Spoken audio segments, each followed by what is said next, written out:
It's a great pleasure. Thank you so much for showing up so early in the morning of the last day. This is usually kind of the bad of the conference, so I'm happy to take that so that all the paper talks later on have the better slot.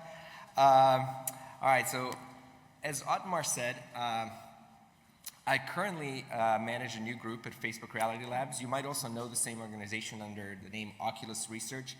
We're a young, up and coming research lab focusing primarily on augmented reality, virtual reality, mixed reality interfaces, but looking at all aspects of that, everything from the design of the displays and silicon to interactions, tracking, haptics, all sorts of things that really make for compelling AR, VR interactions.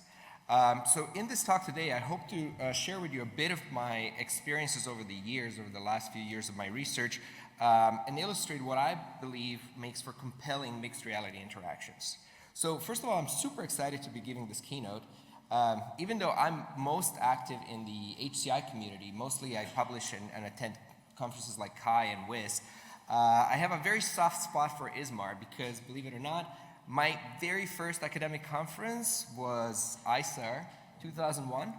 I looked it up. The website is still up. Thanks, Steve, for that. Steve and Nasir were the chairs at that particular conference in 2001.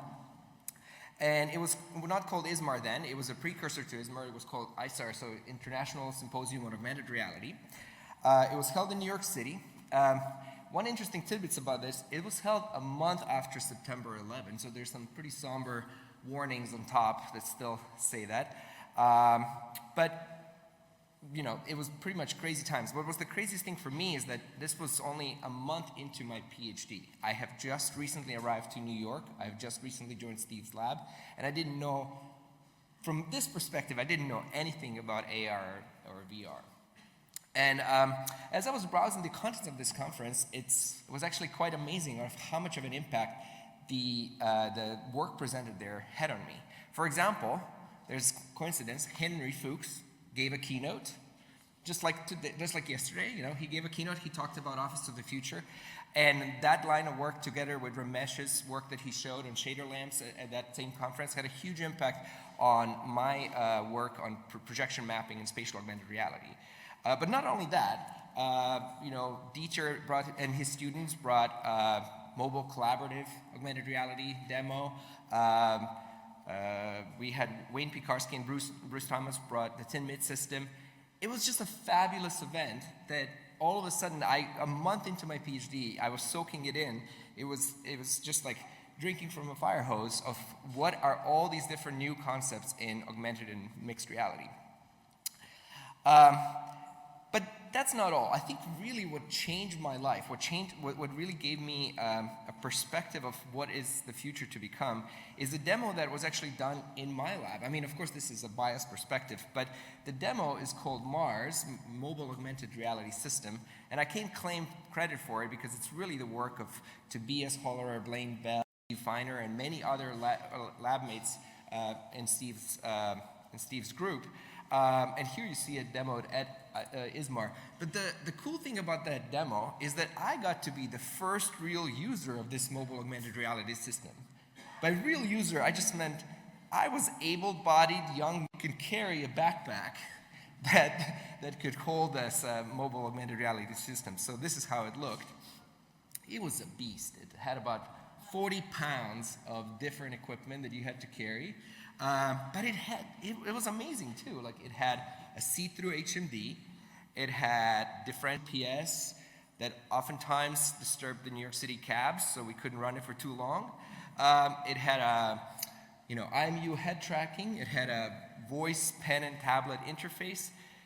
It was amazing. Now think about this. I'm walking like this a month after September 11th in New York City. I had to get a letter from a dean so that I don't get stopped and claimed to be a terrorist.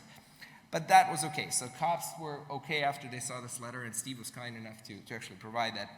So, however, this Pioneer system had all the interesting components that eventually we would assume to be part of an mobile AR system.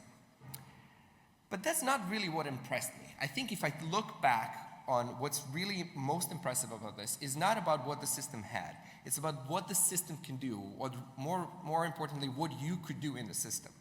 So for example, you could take the system, and these images are very blurry because Steve always insisted that we take everything through the HMD. So this is actually taken through the optically see-through, Sony glass drawing that we were using at the time. So anyway, you could walk down Broadway, and you could look around, and you can see labeled all the storefronts and all the interesting points in front of you. You could get some more information about it, at your fingertips. If you wanted to figure out, a little bit more information about the store, you could get a little pop-up window. You could also get some more information. You can get menus. You can get, pictures from the inside. If Yelp existed, you could get reviews. But think about this. This is 4 years before Yelp. This is 6 years before the iPhone. So you could walk around. You could also get a correctly oriented map. Again, this is about 4 or 5 years before Google Maps existed. And yes, there were mapping applications at the time, but they were definitely not used in the mobile context. So what fascinates me right now is how much ahead of time that particular system was. If you actually think about this, it put together so many different pieces and in a visionary way that for what we still believe is the future of augmented reality. And this is now 17 years later. So while we are lamenting the fact that we still don't have it, I would actually claim that most revolutionary systems predate the actual wide by about 20 years. So what's taking so long? Why is it still not here? So if you guys came to Henry's talk yesterday, which was amazing, he outlined this list. I just took a picture of it. Right? So this is a list of problems or pitfalls that Henry was talking about. What stuff we need to work on. So this is a lot of stuff, and Henry talked about this. I'm not going to talk about this. I'm just going to summarize. Basically, we need a better display. We need better optics. We need better tracking. We need better battery life, compute, audio, all this good stuff. All technology, these technologies that we need to actually make this AR interface better.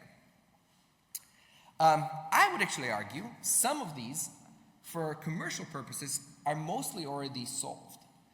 For example, the revolutionary work of George Klein that was published here in 2007 on PTAM really sparked the innovation that made the kind of inside-out SLAM tracking what it is today. And yes, we can always improve it. We can improve it. There's a lot of things to work on it, but it's already pretty darn good.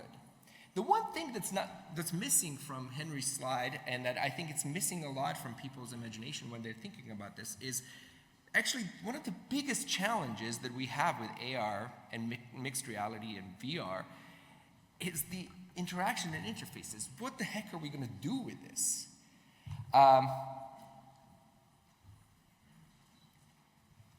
When I think about this space, I think about the technology as being just one piece of the puzzle. Actually solve and have a widely adopted AR interfaces if we don't pay very special, very keen attention to this last part, interaction and interfaces. So in contrast to Henry's talk, my talk is mostly going to focus on that today. Let me take you through a little historical perspective, a little history walk. So Henry gave you a good picture of everything that happened in here in the field. I'm not going to show you Ivan Sutherland's slide. But if we look at the last 60 years of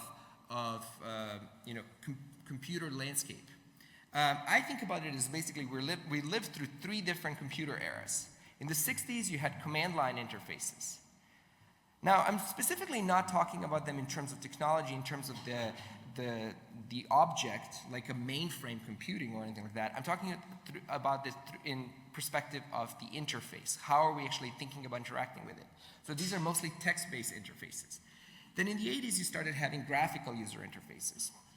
And I'm also listing a little bit of the main dominant interaction method in here.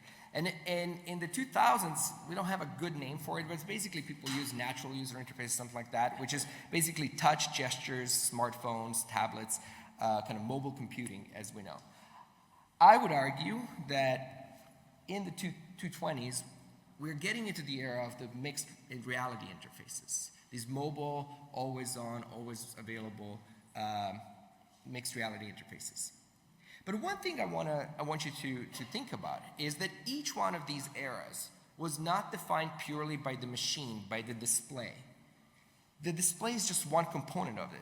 To really transition from one era to the other, you really need a new display form factor, a new input method, and a new set of interactions. Okay, good. I see a lot of people taking pictures. This is cool. Cool. All right. So most of us here are academics or pseudo-academics, working in the industry. So you might correctly be skeptical. Is this really true? Skepticism is good. So one reasonable approach, or the approach that sounds reasonable, is like, what if we just have a new display form factor? What if we just get a new stuff, and then we reuse the old interactions and old input methods and old interfaces on top of that? And I would argue this has been tried so many times, it never ushers the new era. Does anybody remember these interfaces? Right? It's the correct form factor. It's a correct display. But it's a physical keyboard and, Windows user interface over here. It never took off. I would actually argue, even though, HoloLens did a lot of stuff right, it's the same kind of problem. You have an AR display that's mobile and available, but you basically have a mouse interaction model. Your head gaze is a cursor and you're clicking as much as you want. And you have these windows that are spaced in space. But really what you have is you have a WIMP model with an AR display. It's not going to be a new era. It just cannot. No matter how much you improve the display, it's not going to be something new, revolutionary, that people are going to wear all day long. By the way, out of curiosity, has anybody here ever tried to enter a password using HoloLens? Okay, good. Is it a great experience? Leave your hand if it's a great experience. Oh, Dieter, come on. That's not even remotely true. Okay, anyway, fine. Good. Just to be clear, as I said in the beginning, as Otmar introduced me, I've worked for Microsoft for many years, so I have utmost respect and lots of great colleagues. This is not a reflection of the technology again. This is just a reflection of where we are in the development cycle. We are introducing novel technologies, but we are not there yet. Okay, so the thesis of my talk today is this statement that in order to transition from this natural user interface era, however mislabeled it is, to mixed reality interfaces, we need all three of these. We can't just have one. We can't just focus on the technology. The other way to think about this is, the reasonable question then becomes, what are those input methods and what are those interactions that will define this new era? And I want to bring a particular perspective about this. One thing about them is that for each one of these new eras, the interactions and the input and the interfaces was already known for about 20 years before. So if you think about the graphical user interfaces, if you go back all the way to 1968, some of you know about this mother of all demos, or Engelbart's in English show, the mouse, the first computer mouse. It took until 1983 for Microsoft and Apple to build the mouse into their kind of windowing GUI interface and make it mainstream. The same thing happened for the natural user interfaces. Lee, Buxton, and Smith up in the University of Toronto showcased the multi-touch interactive tablet and the amazing things, the interactions you can do with touch back in 1985. But it really took until 2007 and Apple to put it all together with a great display, with a compelling form factor and a set of interfaces that took off. So again, it's about packaging. It's about making sure that all these three components look together. So if we're on the cusp of a new era of mixed reality interfaces, which I strongly believe we are, what are the interactions that define that era? I don't know. But I do know that they're already out there, they're existing, they just haven't yet been packaged in a compelling package. So likely they might have even been presented at ISAR 2001 or any of the ISMAR since or any of the other YouTubes or whatever the people are looking at or any of the companies that they're working on this. The problem is that no matter how obvious these things are, they're only obvious in retrospect. Once you actually create a compelling package, then it becomes very obvious and everybody says, look, of course it makes sense. This is exactly how it should have been. But meanwhile, we are living in this period of we're still trying to package these things together. Right? So it's kind of like William Gibson's statement, right? The future is already here, just not evenly distributed. We haven't really spread it around and made it ubiquitous. In essence, what I'm saying is that these interactions are likely hiding in plain sight today, but we just haven't yet reached that nice integration point.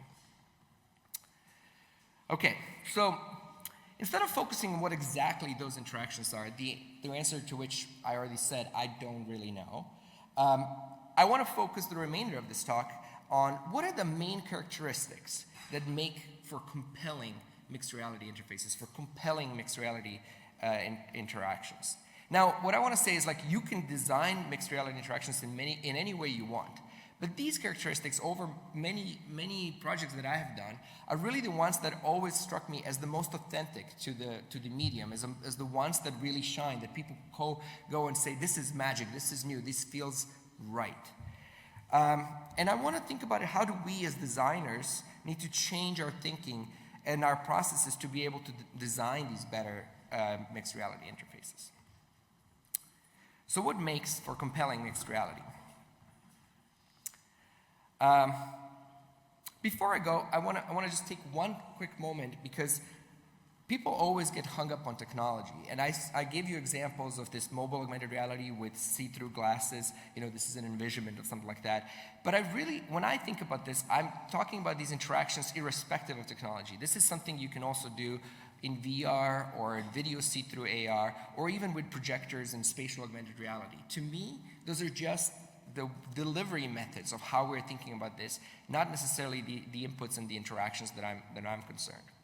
So again, let's go back to my first question. What makes for compelling mixed reality interfaces? I believe that there are three defining characteristics that mixed reality interactions and interfaces share. And this is why my talk is kind of ABC. I think you can think about them as three basic building blocks. And we're going to today explore them one by one. So I'm not going to reveal all of them at once. But the first one is the compelling mixed reality interfaces are adaptive. What do I mean by that? Well, I'm not going to tell you. I'm just going to show you an example first. So back in 2012, I worked on a project with Brett Jones at Microsoft. And some of you might know this project. It's called Illumiroom. And the idea was you take a projector, trying to create a mixed reality experience around the TV. You're trying to basically extend what happens on the TV screen and imbue your room with all this interactivity. So the project looks something like this.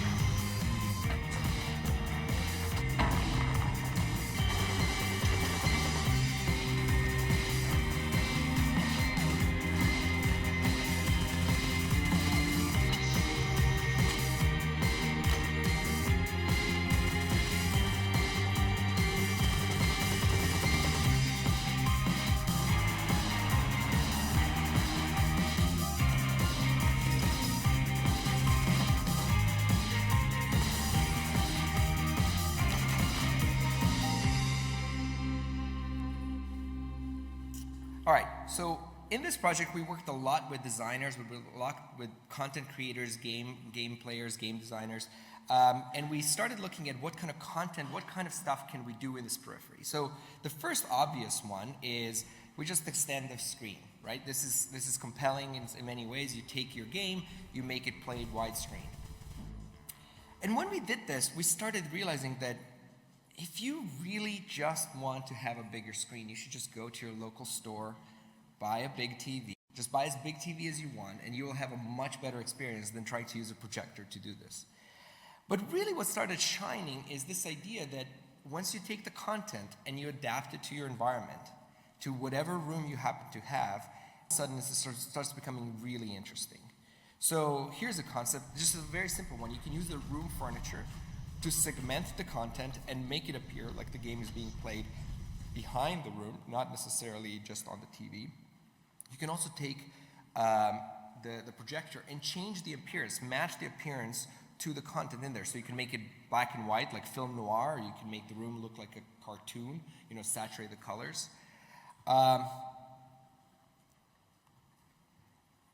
The next one is a radial wobble. You can actually take you can capture the room appearance, distort it, and reproject it to get special different effects. So in this case, you're inducing the sense of motion, even though really what's happening is just kind of visually shaking the room. You're just putting a shader on the texture of the room. And my favorite one is also this concept of don't take everything from the content in front of you, but just capture some of the essence. So maybe just lighting. You're driving the car through a tunnel, and all of a sudden the lighting is reflected in your environment. So these are just examples, but basically what they're saying is that the magic happens when the visuals, the interfaces are tightly coupled or adapted to the user's environment. Now, I say, the examples that I showed you are just visuals. They're just kind of the content that it's adapted. But I think exactly the same principles applies to the input and the interactions. So, for example, most people think that hand tracking will be highly useful. It's going to be one of the answers to how we interact in MR and AR in the future. And I kind of agree. I think hands are really important. Here you see a work from actually Facebook Reality Labs that was just presented at SIGGRAPH on some of the marker-based tracking. And the interesting thing about this particular work is that they're using some deep learning to very quickly disambiguate, and all of their approaches are very, very nicely efficient in terms of blur and in terms of fast motion, so you can do very, very interesting interactions in there. But this is, of course, not the only one. I'm aware that people are doing bare hand tracking like Leap Motion or some of the work from Microsoft in this space. However, if you think about these interactions out of context, then you start thinking about this, right? This is mid-air interactions. I would argue that while these approaches are useful in some scenarios, and they're definitely technically challenging, they all miss the fundamental point that the way that we interact with our hands is not in mid-air. Mid-air interactions are really gesticulations that help me talk. I'm gesticulating right now. Most of the context of our hand interactions happens to be surfaces. We interact with objects. We interact with stuff. Hands are useful if you understand the contact of hands with the world around them. They're not that useful for mid-air things. So to illustrate this, I'll tell you about this paper that we just showed at IEEE VR this year. It's work of Robert Zhao and Julia Schwartz with HoloLens. We worked with the HoloLens team this was one of my last projects at Microsoft, where on the HoloLens itself, we looked at hand tracking, but not hand tracking in terms of like getting the 23 degrees of pose of each one of your finger joints. We looked at the whole problem as, can we infer which part of your hair the contact points to the world itself? So that requires you to find out the fingertips, but it also requires you to continuously scan the environment and look for context, look for surfaces that you could potentially interact in. But once you can do this, and this is, by the way, completely implementable on any HoloLens right now. I'll show you a little bit later on the SDK API you can use. You can have this interaction where you can walk around, and any particular surface that you happen to be seeing, the system gives you a notion that, okay, this might be a surface that you might want to interact in. You drag out an interface, you can select a particular option in there, and now you have your standard familiar hand interactions, you have your standard familiar touch interactions to interact with the space. Now if you just need a little bit something different, you can either close this or just move along, go to another portion of the table and start the same thing again. The same multi-touch works and all that kind of good stuff. So again, hand tracking is a technology, but how we use it, I would argue, the way that hand tracking is useful is when it's adapted to the environment. So this is just a little plug for these things. If you're interested in how to implement this, there's 2 APIs. If you're interested in implementing yourself in Illumaroom, the first one is also public. Room Alive Toolkit will help you there. And if you're interested in doing something like this MR Touch, there's a HoloLens Research Mode API that you can check out. Okay, so again, my point is the magic happens when they're tightly coupled to the environment. But environment is not the only context we can think about, right? I really think that we should start thinking about interactions and interfaces that are adapted to the context. And I understand context is an ill-defined word, but really what I mean by that is it's kind of the most trivial thing is to adapt it to the environment or to the task, which is basically an application, you know, your communication, navigation, calendar. But even when you think about the environment is not a simple thing. Environment can be the geometry, but it can also be the semantics of the objects in the environment. It can also be the people around you. I think ultimately, as we keep working on this in this space, we will try to do more and more adaptation. We will adapt to the user's actions, to the body pose, the biosignals, and those, at some point, we will have to start having interfaces that also adapt to some of the user's mental state. So think about interactions that adapt to if you're focused or if you're not. How much precision do you need to have if you're mentally overloaded versus if you're just trying to do something different? How do you adapt what you're actually showing to the user based on what they can currently process? But the fundamental challenge for this in mixed reality and augmented reality is that the context is not known at design time. Think about this. In every single interface that we use right now, basically if you're a designer, you are kind of the God person who knows and controls every single pixel of what's going to be shown and everywhere, and you always have this ability to control that experience.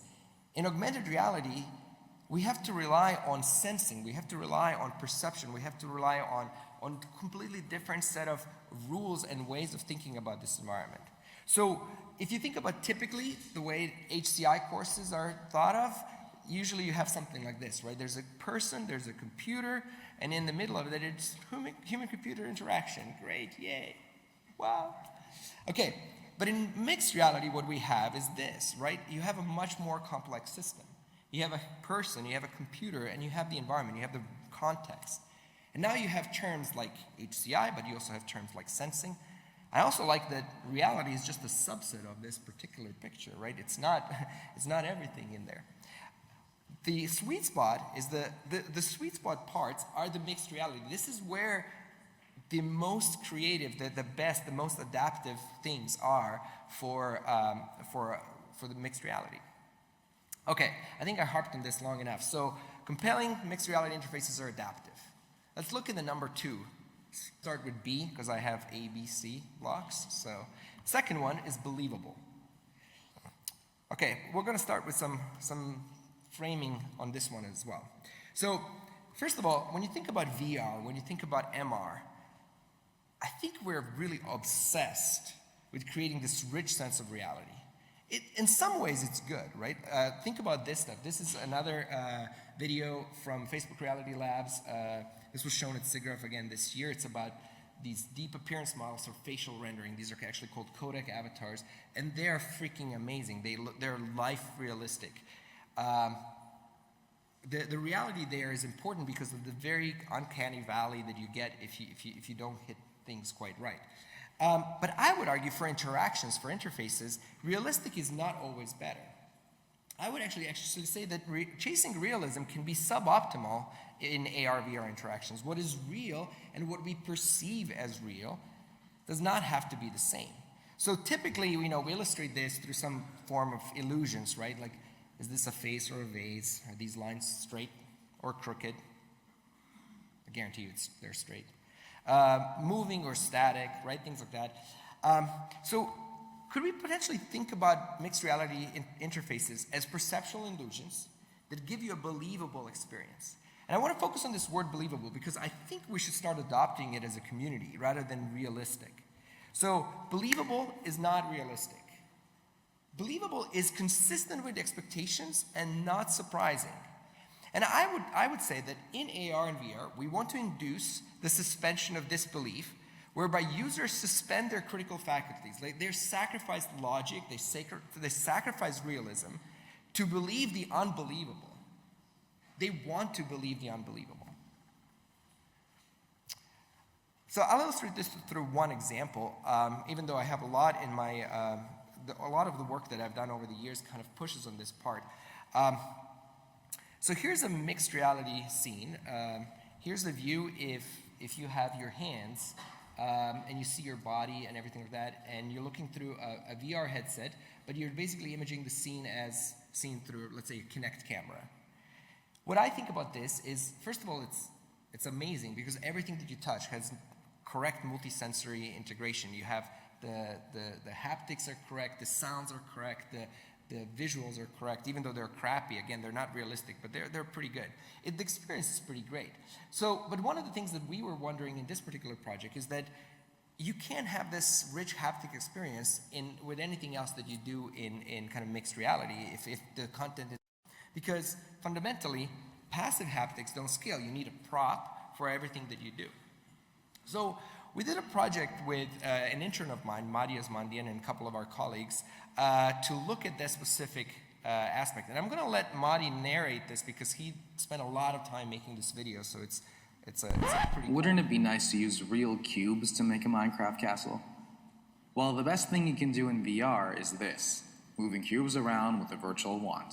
To have haptic feedback, you'll need a castle's worth of cubes.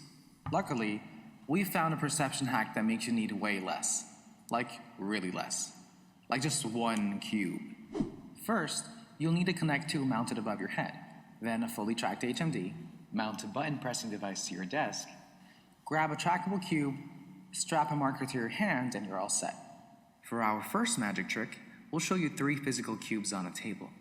The moment you put on the HMD, we'll quickly grab 2, leaving only 1 behind. You'll see 3 virtual cubes, thinking they map to the same cubes you saw earlier. Then you'll be asked to reach and touch the cubes one at a time. As you reach for the cubes, you'll be wondering what the point of this demo is, but you won't know you're being fooled until you take off the HMD. Behind the scenes, we're using body warping. As you reach for the target, we warp your body space to provide the illusion that you are reaching for a different cube each time, when in fact every time you're touching the same single cube. In another illusion, we use a different mechanism to map a single cube to a ring of cubes around you.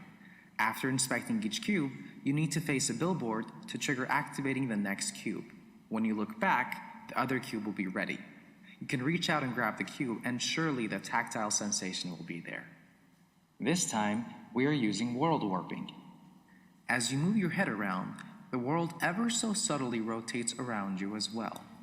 This rotation is used to align the physical cube with the new virtual cube each time you look to the trigger board.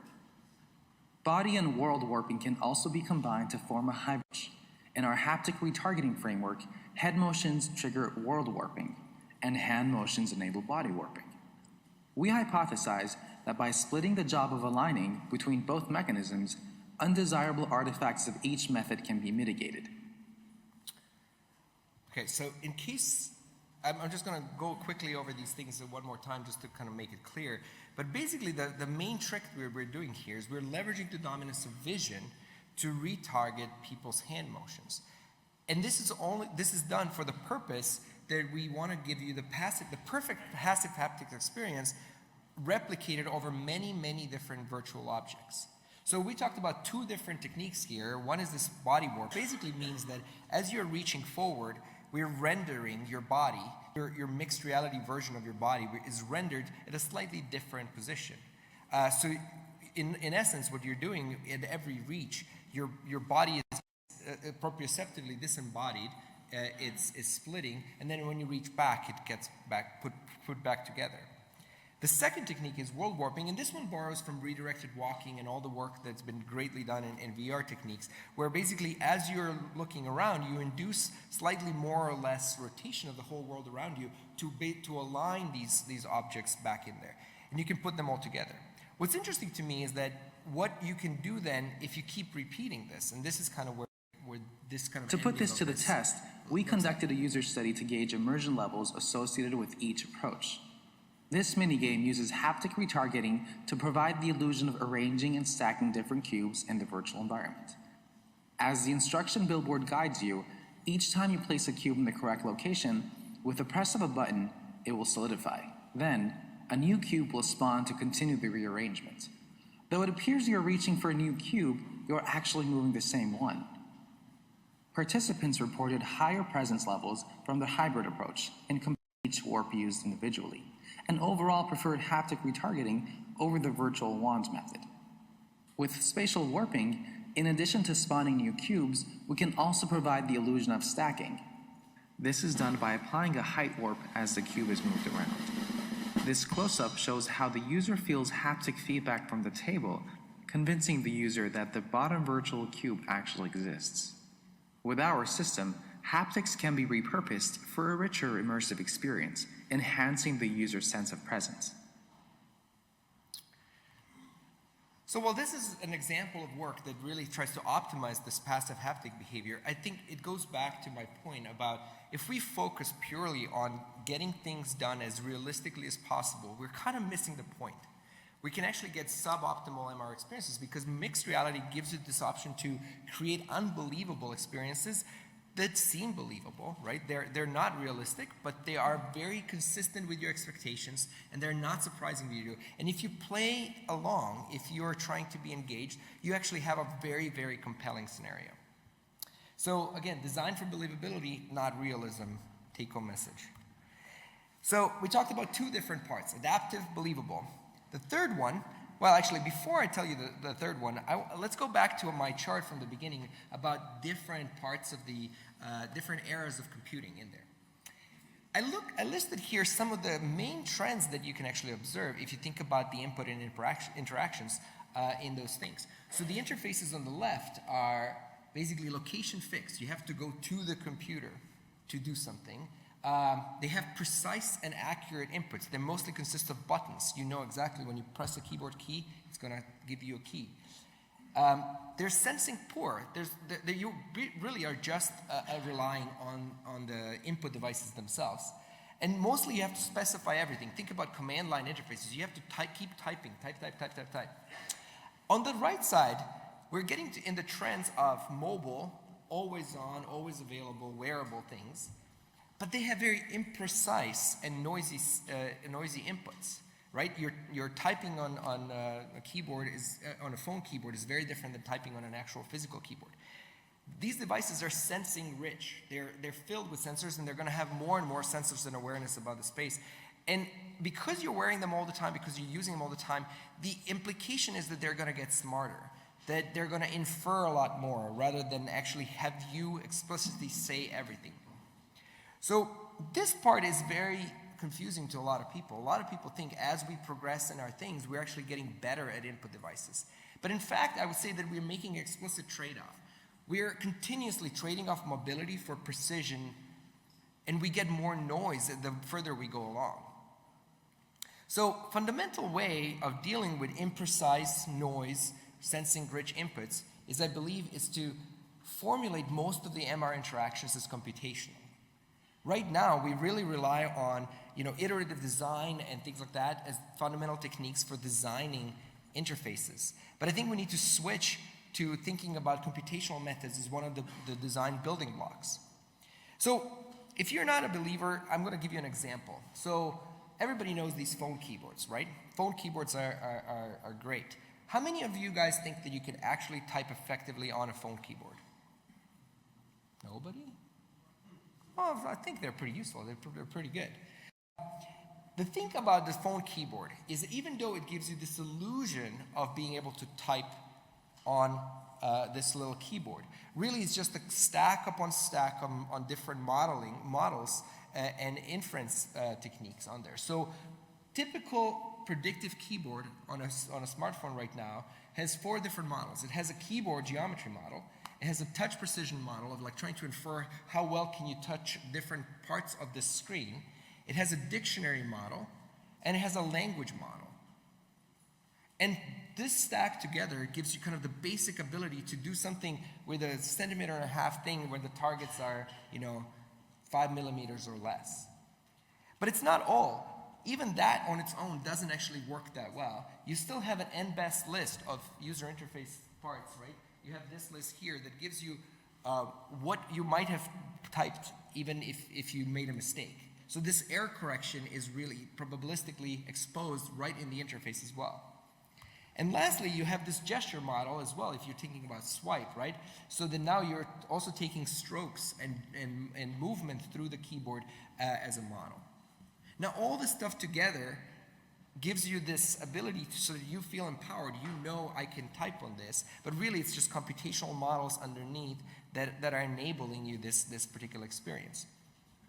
So when I think about the toolkit that mixed reality designers need to start incorporating, I basically think about the standard iterative design process we're doing right now, but I also think they're fundamental to understand the sensor fusion and some of the machine learning and modeling aspects in there. Now, I am not the first one to recommend this. There's a whole movement in the HCI community that's really pushing on this idea. They're convincingly arguing that the future of HCI is in applying some of these computational methods to the typical iterative design approaches. The leaders of this movement are Antti Olasvirta, Perola, Christensen, as well as the chair of this conference, my good friend Oddmar. He has a great chapter in that book as well. So all I'm pointing out here to you guys is that I believe that these approaches are perfectly needed in the space of mixed and augmented reality. We cannot actually solve and make compelling, adaptive, believable UIs in mixed reality if we don't treat these problems as fundamentally computational. So, what do we need to solve in here? Well, text entry is one of those things. Again, recall entering passwords with a HoloLens. It is a pretty painful experience. Touch, all of these approaches are fundamentally rely on computational method underneath. I would actually say that we need to think about also probabilistic object selection. You need to start being smarter about combining multiple modalities such as gaze, hand tracking, and even multimodal input fusion to actually understand the references that we're talking about. As well as all the output optimizations. I'm reminded of great work by Blaine Bell and folks who are looking at view management and all sorts of stuff like that, automated layouts. There's large bodies of work there that are really trying to automate as much of that UI, the things that we typically think about as UI tasks in the environment. But there's one more thing, and this one is a little controversial, but I completely understand that. But ultimately, the fundamental reason why we need computation to be the building block of these interfaces is because these mixed reality, augmented reality interfaces are going to have to be personalized. If you are going to be wearing something whole day, if this is going to be integrated into the fabric of your life, this interface better be adaptive to you. It better be personalized to what you're trying to do. Now, I totally understand from a perspective of I work for Facebook, and there's that. This is a controversial topic, so I welcome your comments, and we can talk about this later on. But I just don't believe that we can get to the point of AR being mainstream, AR being widespread, widely adopted, if we don't build personalization in there. It has to be useful to you, and it has to be adapted to you. Okay, so that's pretty much my talk. Compelling MR interactions are adaptive. They should shoot for believability, not realism, and they have to be computationally backed. The right way to think about this is actually slightly reverse order. I think we're going to have computational approaches that are going to give us ability to adapt to the environment, the tasks, and the user, and ultimately those are going to result in believable experiences. I'll leave you with a few closing thoughts, and then I'm happy to take your questions. So first one, design interactions that adapt to the user's actions, the world around them, and the context of use. Think about that. Focus on interaction believability. Reality is overrated, I think. And harness the computational methods to overcome uncertainty, scale, noise, and enable personalization. Of course, above all, remember that for the new computing era to truly take hold, we can't just improve the display tracking technology. It's not going to get us there, no matter how hard we work on that. We really need to package the compelling new display and form factor, the new input method, and the new interactions together. Only then, and I'm sure of this, can we really think about 2020s being the era of mixed reality interactions and interfaces. Thank you very much.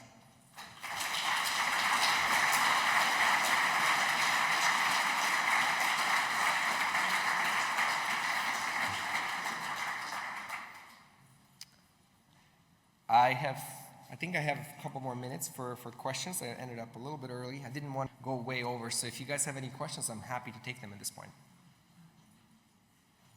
Hello, very nice talk. Thank you very much. I really believe the personalization of interface and what I completely agree with you, but somehow this is an open issue, so mine is an open question. I'm thinking when Microsoft Office started to do personalize the interfaces in Word, so they started to change the order of buttons, putting the buttons they use more in some places. So they tried already for already standardized interfaces. In my opinion, this change of interfaces, continuous changes, was not very appreciated by people because you lose your reference also in the interface. So my question is, there is a better way of doing personalization which has the drawback of losing the habit so why doesn't appear to happen in the normal interface and then should happen now with these MR interfaces? It's a great question. Thank you so much for that. So I have two perspectives on that. One is absolutely, by customization and personalization, I don't think we can just completely throw away all the knowledge, all the experiences that we have in designing user interfaces so far. So yes, having things move around all the time and having things not be easily findable or not using memory of layouts to do that, it's going to result in bad interfaces. But fundamentally, what I'm trying to say here is that I don't believe that MR interfaces are going to be completely automated. Everything is going to be done for you. Everything is going to be predicting everything that you're trying to do. I think what really, to make them effective is you need to both automate, but you need to give people ability to be effective, to actually empower them to do things as well. So really, when I talk about personalization, I really think about things that are kind of under the covers, that really are trying to help you in your existing tasks. You can think about this as personalization that just makes the completion of a task better, or chooses to notify you in different ways as you're going about your life, right? There's so many different ways that you can improve what the interfaces are doing without necessarily just going and rearranging stuff and making it all confusing all the time. I don't know if that kind of helps you thinking. Hey. I was just wondering, thank you for the talk. I was just wondering if you could speak about the other technologies that are involved with you, like the infrastructure that's around you and the other technology. Like I wear a lot of technology like you do. How's that going to affect the interaction model that you have? Because you seem to hint like you're going to have a display and that's going to embed most of the technology. Well, kind of as I said to you, these problems are available regardless of whether you think that you're going to be wearing all your technology on you or whether the technology is going to be embedded in the environment in there. I always think about these as two same coin. There's like a ubiquitous computing set of people who think that technology disappears into the environment, and then there's kind of a mobile and wearable computing set of people who think that you're going to be wearing more technology in there.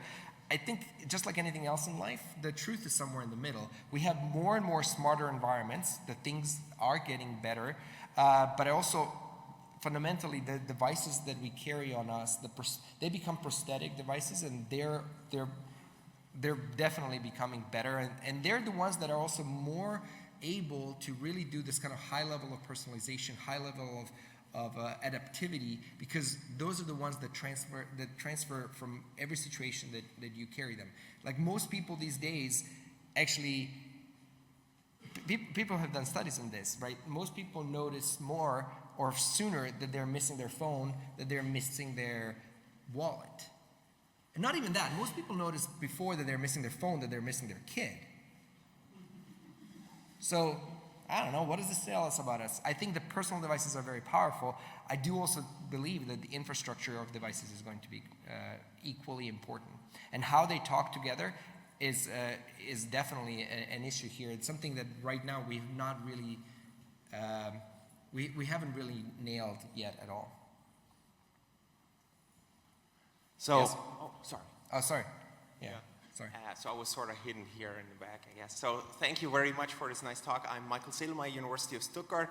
So I have sort of a general question. So I'm fully bought into like computational interaction design. So this is great, but we all know like you need lots of data for that, like, you know, building deep learning models.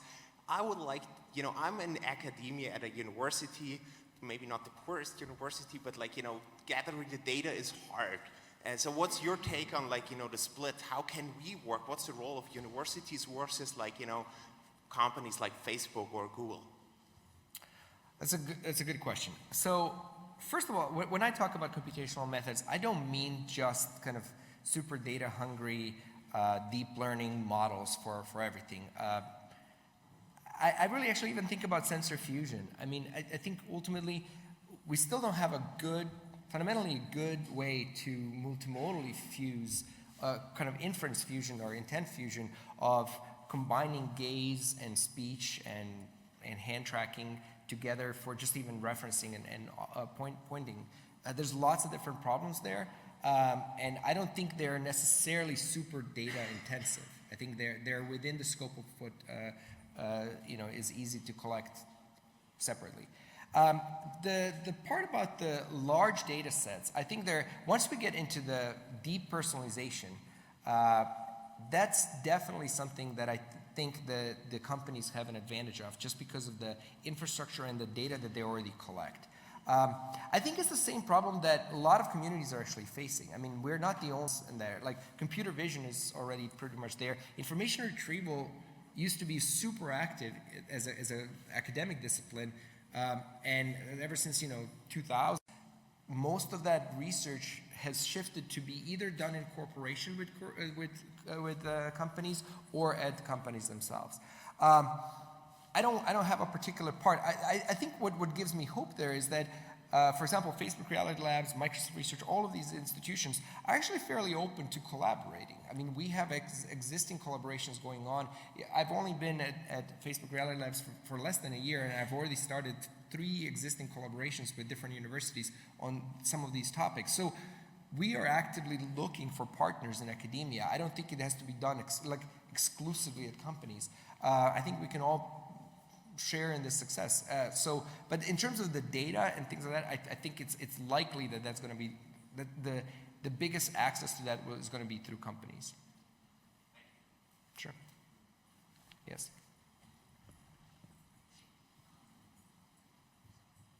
Sorry, Blair. Hello, thanks for the talk. Quick question, how would you bring believability in interfaces for AR though? Because in VR, right, you can fool when you're trying to reach for the same your cube and you change your spatial orientation or you warp your body, right? But how would you bring that to AR? It's not easy to fool or bring believability into AR in terms of interfaces, right? That's a good question.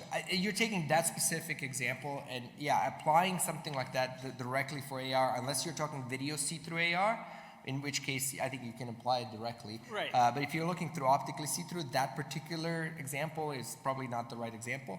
But that doesn't matter. I think as a principle, you can find this over and over again. For example, this past year I worked on a set of haptic controllers, haptic devices, things that as you're looking, they're rendering certain features underneath your fingertips.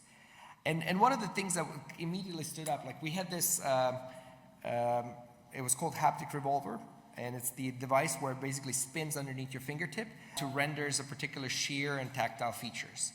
Now you can use this device you could use this device in AR, you could use this device in VR, whatever. But for example, one thing we immediately was struck was that like if we're really trying to render realistic feedback underneath, we're only using a certain portion of this device. We're only really just skimming the surface. For example, this wheel, we discovered very quickly, you can spin it any direction you want. People have no idea as long as you're spinning it. You can even spin it very fast. You can spin it very slow. You can spin it in a completely wrong direction. As long as it's consistent with their kind of what's happening underneath their fingertip, it's fine. This is an example of like optimize for believability, optimize for the experience. Don't optimize for realism of what is actually real. Who cares what's real? I think the overall package needs to be believable.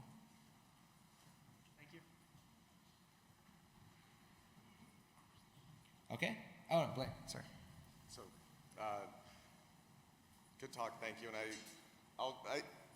right near the end, so you talked a lot about the Microsoft stuff that you did, and I know from visiting you and Andy that Microsoft takes very seriously the privacy aspects of the work, right? So I talked to Dave Molnar and those folks about all this stuff, and you sort of, did your little throwaway acknowledgement that it's Facebook.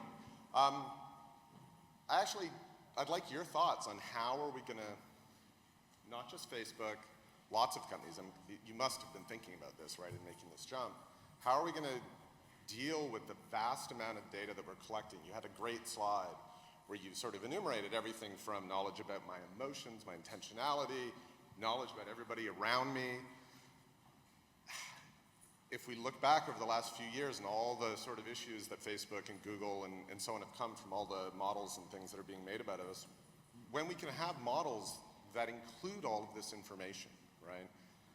How are we going to create the kind of interactions that we want to create while at the same time not unleashing a nightmare? That's a great question. Mild, right? Thanks for making this the last question that I have to answer.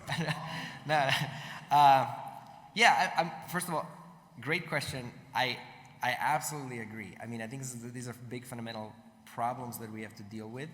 I don't know that we have zeroed in on the right on the right answer. We haven't even figured that out in terms of like search or any existing interfaces that basically personalize all the stuff to you. I mean, you have to. I think we're all living in this space where we cannot really pretend that we are. That everything that we do right now online is basically in some sense being personalized to you, right? Whether it's Facebook, whether it's Google, whether it's Microsoft, I mean, all of these companies are trying to personalize the experiences for you. The question is really about how much control do you have about what happens to the data? How much control do you have about what kind of personalizations would you like to agree to or not agree to? Which is kind of like, do you want to serve me ads? Do you not want to serve me ads? I think as we go through this, absolutely, one of the things that's going to develop is a vocabulary even for us to talk about these things. Like right now, we don't have the words to describe like how do I go on the internet and control the amount of data that people are using about it. But I think we need to get to this. Some of the stuff is going to be regulations. Some of the stuff is going to be the exposure and contracts that we actually make this explicit. Some of the stuff is actually going to be user interface, like just notifications that, if the camera is on, you know that it's on. Some of these constructs that I think are about mutual agreement, right? I don't know if I have good answers to this, but I think it's fundamental. I think we're going to have to solve them. And I can guarantee you that both at Microsoft and in Facebook, the discussions are there, people are aware, and people are actively thinking about this. I mean, it's something that it's an evolution, and in every time you go to a new era, every time something like that, there's things that you need to fix up, the things that break, and I think we're going to have to work that out through this.